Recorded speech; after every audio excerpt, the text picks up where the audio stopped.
We checking in 94.1 The Beat, iHeartMedia Savannah, iHeartRadio Savannah. As you know, if you've been rocking with The Beat, we got FATBOI on deck. Yeah, his squad DJs taking over each and every Friday and Saturday night right here on 94.1 The Beat. FATBOI was good. What's happening? Savannah 912, what's good?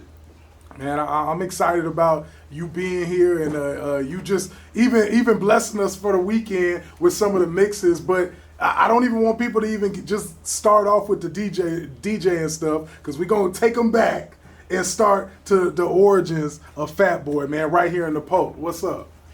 So, the origins, as some know, and for those that don't, I was an in-house producer at Pure Pain. You know what I'm saying? The legendary Pure Pain Records. That's right. And used to produce, everybody on the label, but mainly Camoflauge, which everybody knows who he is. Seaport legend. That's right. It still all ties in with the DJing, because being a DJ is what catapulted me into producing. So just being in the club, playing all the records that made everybody dance, and growing up as a kid watching Yo MTV raps and all that, it just seemed like all the rappers back then, their DJ was their producer. That's right. So I took that mindset on, you know what I'm saying? And after that, it's like, you know what? If we gonna do some music, because my cousins and my brother, they all rap. Right. So it's like, okay, well, I'll be y'all DJ, but if I'm y'all DJ, I need to be y'all producer. So I pretty much built myself, my branding, my brand of production from producing my own family, which I brought my group to Pure Pain, which was Heartless Hustlers. So if anybody's familiar with Heartless Hustlers, you might hear them on a couple of songs with Camoflauge. That was the journey. Well, let me ask you this: with you even talking about the producer and the DJ element, name your favorite producer DJ. Who's your inspiration? My favorite producer, it's a few of them. DJ Toon. Okay, definitely. Yeah. Timberland. Right. Dr. Dre. Mm-hmm. Manny Fresh. Definitely. I know it's somebody that let me see. It's a lot of good ones. Yeah. You keeping it southern too. I hear it. You keeping it southern. That's where it came from most of the time. Let me see. It's somebody else that. It's so many. You said Manny Fresh. You said DJ Manny, Toon. Timberland. Mm-hmm. Lil Jon. Lil Jon. Yeah. Definitely. So it's a good bit of DJs that were also producers that. But I mean, when I was a kid, DJ Eddie F, Heavy D's producer. Definitely. Marley Marl. Yeah. Much love to Marley Marl. Yeah. It's quite a few of them, man. But you know what I like? Because you just named a bunch of your peers. Like, people ain't even catch that when you first was naming you named a bunch of your peers. Like, that's your time period of first even really, getting wet in the music game. Coming in at that time, like, you named all those guys, making those big records.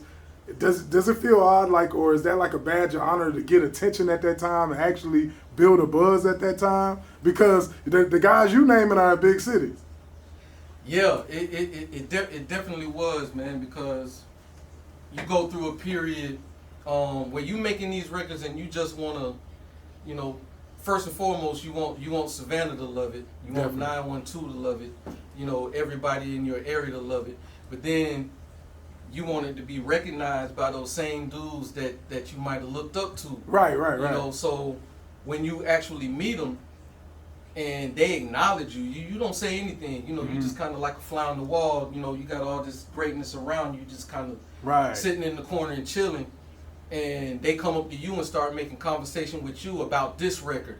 Or, man, you was the one producing Camoflauge? Oh, man, I've been looking for you for such and such and such and such. Like, man, for real?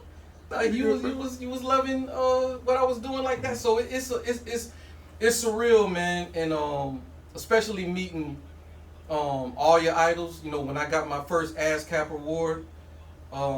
Now he really stunting on us. So go ahead. Let us know though. I want to hear because people need to. Hey, for real, people need to know that you had that experience, and that experience is right here in town. So let them know. Yeah. So I got my first ASCAP award for Wasted. Oh, that's a banger. That's a banger. It just so happened that Dr. Dre was getting a Lifetime Achievement Award at the ASCAP award presentation show. So it's you know, before the show started, I had opportunity to go up to Dr. Dre and tell him how much of an influence he was on me because you know I'm bi-coastal, so you know I also grew up in San Francisco. Okay, you like me? I grew up in San Diego. Okay, so my dad was military, so same.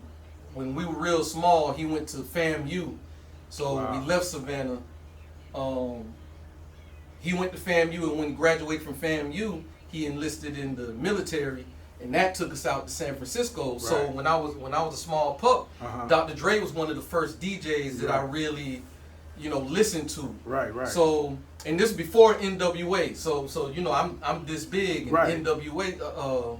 World Class Wrecking Crew. Right. Egyptian Lover and all them jokes. Egyptian Lover. Yeah. Exactly. All those dudes. So, full circle, actually meeting the dude. Wow. That was a big inspiration for me. I had to tell him that, and I told him like, yo, man, you probably birthed half this room. For real. Hey, that's big. Wow. So I was able to tell him that, and when the presentation started, because everybody that won an award, you know, of course, we came in front of the audience.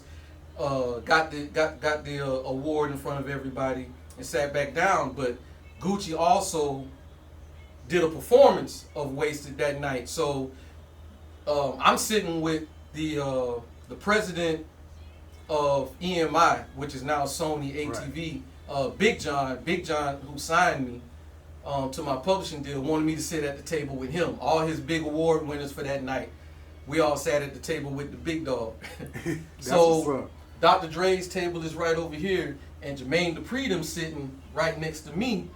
And I met Jermaine Dupri before I even got with Pure Pain, and he looked at me like I was about to ask him for something. I said, nah, man, I just wanted to introduce myself. I'm FATBOI, and you're going to see me again. That's all. Oh, that's cold right there, brother. That's cold. Jermaine Dupri's table is right there. Dr. Dre's table is right there. Gucci Man gets up and starts performing Wasted. JD them going crazy because that's an ATL record. So, and the whole room is looking at the ATL table like, man, boy, they really love that record. But Dr. Dre, he saw me go up and get the award, and now he's hearing the song that I produced. So, and then later on, it became an opportunity with Dr. Dre. You know, I'm pretty sure some people heard some of the stories where it was a bunch of strippers at Patchwork all out in the hall.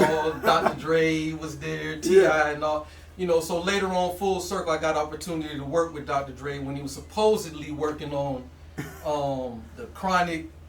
Oh, not the 2000. Chronic 2 or Chronic 3. The last one, the last one, So, you know, full circle, man. But it's you know, when you get to meet other idols. Prince showed up that night, and he was a big influence on me.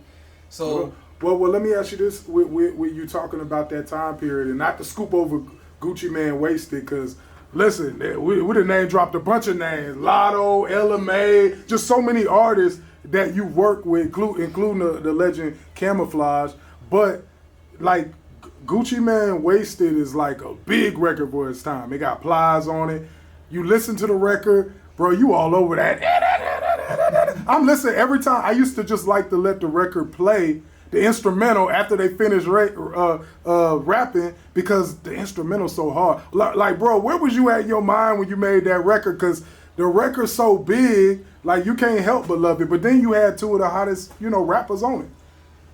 So that record came out of nowhere, basically. It was Gucci Man just walked in my studio and said, Fat, what you think about a record called Wasted? So my thinking about that was, Wasted, man, that's like a white suburb record. Right. You know what I'm saying? Because we don't say wasted in the hood. You know what I'm saying? All we were saying was we gonna get effed up, or we gonna get faded. Right. Something like that. That's as far as it went. Exactly. So, and I remember thinking that I can't mess this up because that's a real good idea. Because if we do it right, it's gonna bounce out of the hood, go out to the suburbs, white suburban areas. Right. They gonna pick that word back up, and then it's gonna bounce back over to the hood. Come on. After the white people picked it up. Right. So it needed to sound celebratory, like we just won a championship or something like that. Right. And I remember when Green Bay lost to the Broncos in the Super Bowl. Right. The song that came on at the end was the Verve Bittersweet. Oh yeah. That real smooth joint. So in my mind, that's what celebration music sounded like, and it's bittersweet because one team won, one team lost. Right. So if them strings is that powerful to make a record sound like, we celebrating. Yeah. That was the catalyst for me to, so man, that's just wasted. We need to, we won the championship tonight. We celebrating. That's way too hard. That's way too hard that you just name that record for being like an inspiration or thing. But now I'm thinking the strings, and then even when I think about the video, it's confetti and all that going on, like that y'all had, in that vibe. So like, man, like I never forgot that. I literally held on to that. Cause that's a 97, 98. Yeah, that's like a 97, so 98. I'm super young when that Super Bowl, but I just remember how it made me feel after the game was over. Because I wanted Green Bay to win. Green Bay lost. And I didn't want Elway to, because they just beat the Falcons the year before. Right. So I didn't want that to happen. So it was bittersweet for me too. Right. You know what I'm saying? So Elway beat both my squads back-to-back years. Cold. So and that it just stuck with me all that time. So that when you listening to Wasted, you basically listening to my thought process of what a celebration record sound like after you just did something big. Man, now I gotta listen to it in a whole nother way. It's definitely that though. I'm telling you, the whole record. Then by the time when you get to that drop where Fly say like the white boy, it's over. The song that been part out didn't here. Start like that. Yeah.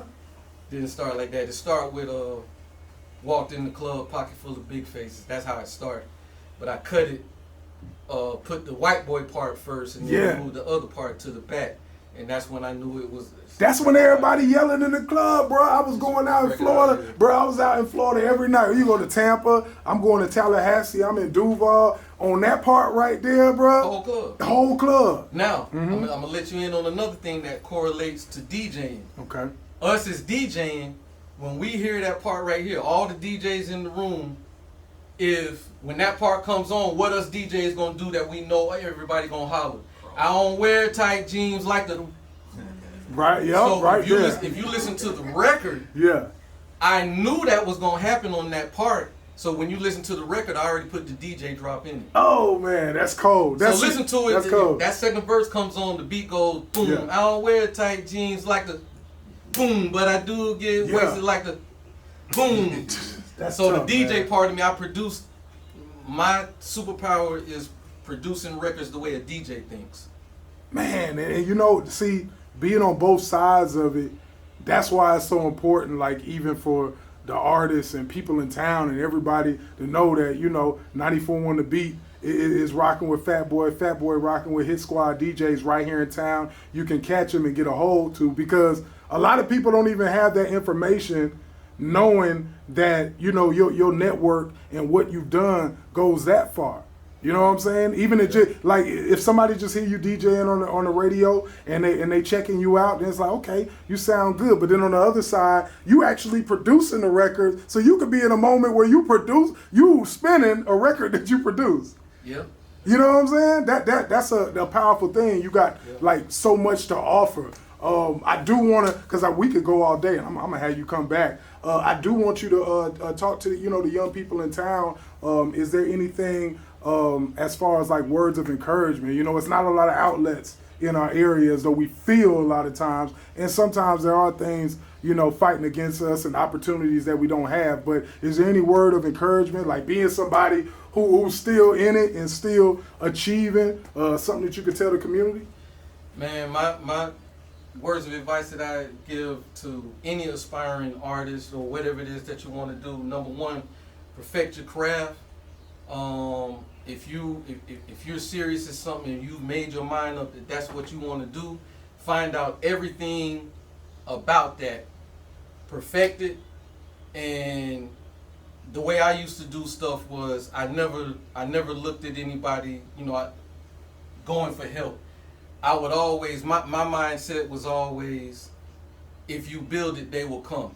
So if you do something that's undeniably good, they're going to come to you anyway. So I never had to go to them. Even when I went to Pure Pain, I rented studio time twice. I didn't go to Pure Pain like, hey, please listen to my demo. Right. I rented studio time twice with my group. Right. Camoflauge and G Cope, some of the other executives, they heard what I was doing with my group, and it only took those 2 times, me renting studio time, they heard the work, and then they wanted to bring me on as an in-house producer and sign my group. So if it's something that you want to do in life, make it so undeniably good that everybody come to you. You don't have to ask nobody for nothing. Wow. They'll come to you. They'll come looking for you. You ain't got to go looking for them. Definitely. Hey, man, I love that, Fat Boy. You know what? As you was talking, I got one more question for you. This time period, man, where we're at, knowing how close, you work with Camoflauge, the beginning of the career, and just what y'all achieved together. Is it like full circle for you, like being able to see Flauge doing what she's doing right now? Absolutely full circle. Yeah. Absolutely full circle, because it's having the opportunity to, and this will give you some of the, give you a timeline, how much time has surpassed since I started at Pure Pain to right now, starting my career with her father, but also having the opportunity to develop her and also produce her. Wow. It's like, that's surreal in itself, because how many times does that opportunity actually get to happen with anybody? You know what I'm saying? So it's a beautiful thing, and she never had the opportunity to meet him physically, but her mannerisms, the way she thinks, her business savvy, the kind of creative mind he had, the way he was progressive and thought forward of how to market and stuff like that. She's every bit of what he was in that regard. So it's kind of like watching him all over again. Wow. As in the body of a woman. Like he came back and just like the story's still going and she's continuing it.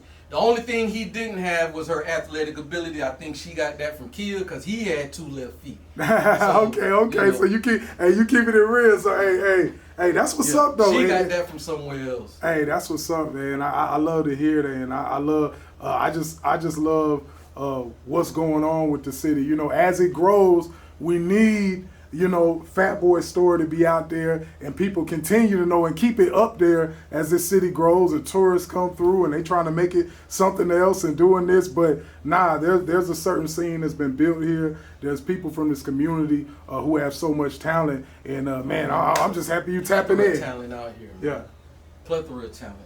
Sent from singing, producing, now the movie industry here, it's a lot. We put his squad DJs, 94.1. We putting the showcases together. His squad DJs. Probably every 2 or 3 a year. You know what I'm saying?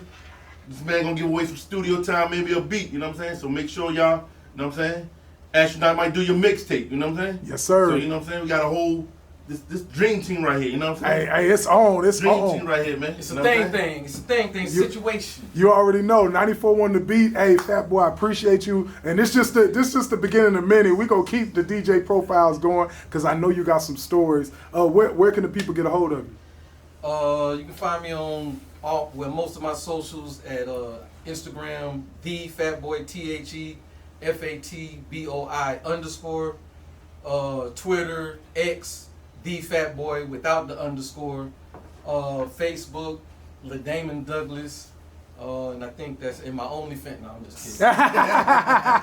Hey, and definitely catch him on weekends with the Hit Squad DJs takeover. Yeah, Friday and Saturday night. Yeah, 94.1 The Beat. Let's go.